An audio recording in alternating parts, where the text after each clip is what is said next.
I want to bring you some breaking news. Sources confirmed to CBC News that the body of a third Canadian has been recovered in Surfside, Florida.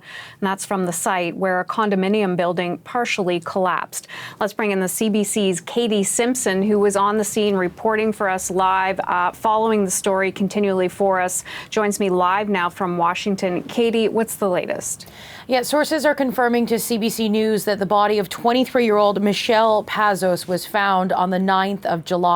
What the sources are telling CBC News is that she was actually in Surfside, Florida, visiting her father, Miguel Pazos. He also very tragically died in this condo collapse. His body was found over the weekend. He was 55 years old. So we did know at the outset, in the initial aftermath of this, there had been the families of 4 Canadians that had come forward to say, my loved one is unaccounted for. 4 Canadians among the dozens of people that were inside this condo building when it collapsed about 3 weeks ago, nearly a month ago when it collapsed.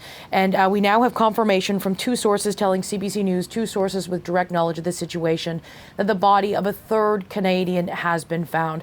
About a week ago, Hannah, you'll remember this operation went from search and rescue to a recovery effort. Those first responders that had been digging through mountains of rubble had really been trying to keep hope alive that there would be some sort of sign of life in the debris pile, that the conditions had been enough that perhaps people could survive. But of course, what we have seen play out over the course of this agonizing operation, it did become a recovery effort, and that recovery effort still continues.